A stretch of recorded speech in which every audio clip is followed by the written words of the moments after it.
What happens when the lines of a world order, carefully drawn and redrawn over decades, begin to blur and shift? A thought-provoking question indeed, as we find ourselves in the throes of the Ukraine war, a conflict that has sparked a seismic ripple effect across the globe. Cast your mind back to early 2023. The United States, along with various European nations, announced their decision to bolster Ukraine's military arsenal with battle tanks. The M1 Abrams from the US, Leopard 2 from Germany, and Challenger 2 from the UK, among others, were dispatched to Ukraine. This move marked a coordinated effort by Western allies to support Ukraine in the war.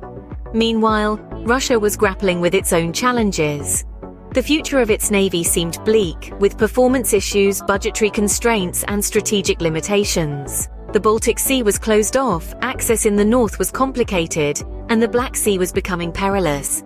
Russia's surface fleet was in trouble, but its submarine fleet remained its core strength.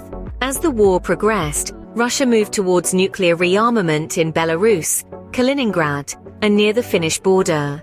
Belarus, a close ally to Russia, allowed its territory to be used for attacks and agreed to station Russian tactical nuclear weapons to counter threats from Poland. Kaliningrad, sharing borders with NATO countries and having water access to the Baltic Sea, became another area of focus, housing nuclear-capable Iskander missiles. In response to Russia's moves, Poland declared its readiness to host US nuclear weapons on its territory. Furthermore, Poland requested that its air force be trained in and certified to deliver US nuclear weapons, with the F-35 Lightning II, recently certified as a dual-capable aircraft, at the forefront. The Ukraine war has indeed created unintended consequences to the world order.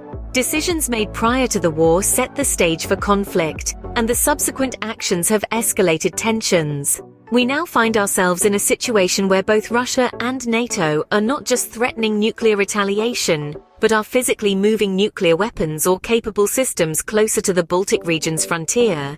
This is not simply a new Cold War, but a more volatile situation. The Cold War in Europe never experienced a large land war on the continent as we see today. A hot war has more rapid action-reaction times than a Cold War, leaving less room for thoughtful, rational decisions. The moving of forces closer, including nuclear forces, puts the world in uncharted territory, with the cost of missteps being dramatically greater. So, as we navigate this complex and ever-changing world order, remember this: the Ukraine war and its implications are more than just a regional conflict. They represent a shift in global power dynamics, a test of alliances, and a stark reminder of the grave consequences of war. The world watches and waits, as the future of international relations hangs in the balance.